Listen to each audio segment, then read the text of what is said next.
On est tous en train régulièrement d'utiliser des comportements manipulateurs. On essaie de se séduire les uns les autres. Parfois, c'est même très agréable d'avoir été séduit ou séduite et d'avoir été conduit là où on ne s'attendait pas à aller.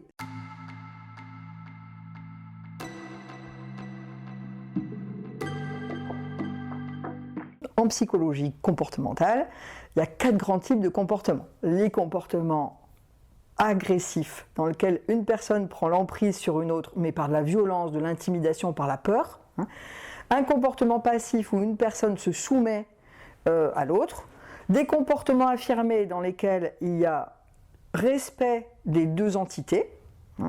Et puis le comportement manipulateur ressemble au comportement agressif parce qu'il y a domination d'une personne ou d'une entité sur une autre, mais non plus par la peur comme dans l'agressivité, mais par la ruse, la séduction, ou petit à petit, au fur et à mesure de l'évolution de la relation, par la culpabilisation, l'emprise sournoise. Quelqu'un qui va devenir manipulateur, c'est quelqu'un qui va vraiment abuser de ce style et qui va, peut-être parce qu'il a eu beaucoup de succès, pas forcément parce qu'il était programmé pour l'être, mais parce que la vie a fait qu'il a été entouré de gens manipulateurs et qu'il sait faire, ou que lui-même a eu du succès, cette personne, elle est devenue très très douée dans l'art de manipuler. Ils prennent l'habitude de vivre au détriment des personnes manipulées, tant que ça marche. Il faut aussi se rendre compte que peut-être le manipulateur est lui-même un peu dépendant du manipulé, puisque finalement, il ne sait pas tant que ça établir des relations égalitaires.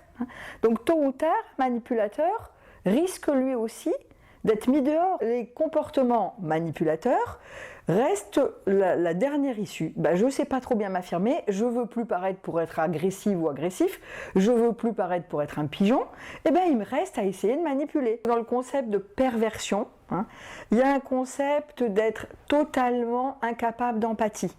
Il y a une capacité peut-être à comprendre l'autre, mais pas du tout à ressentir ce que l'autre veut.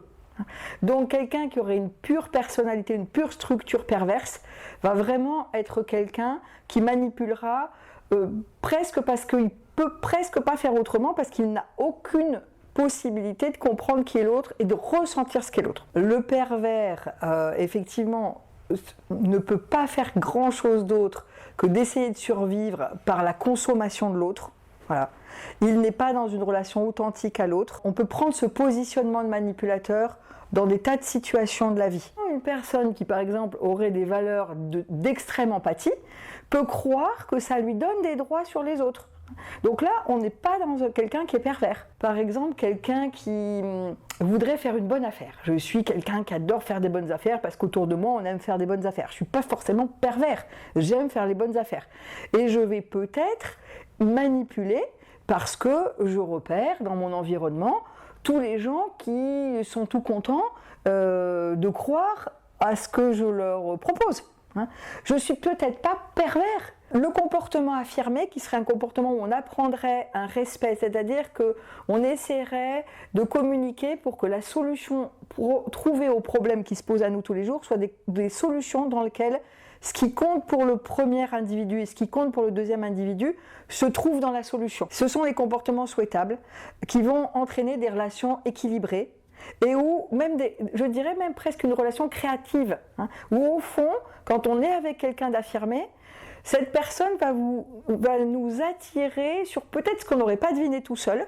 Il va nous attirer sur quelque chose qu'on ne maîtrise pas et on va faire de même. Dans un couple, par exemple, si l'un adore la montagne, l'autre adore la plongée sous-marine, peut-être que le couple ne va pas forcément aller une fois à la montagne et une fois à la mer. Le couple va peut-être développer un autre cadre dans lequel ils iront voir des musées parce que ça plaît aux deux et peut-être qu'ils ne l'auraient pas fait seuls. Mais évidemment, c'est compliqué. Il faut de la créativité, il faut être capable de ne pas se sentir blessé si l'autre ne va pas tout de suite sur notre terrain. Il faut une bonne estime de soi, probablement c'est plus facile.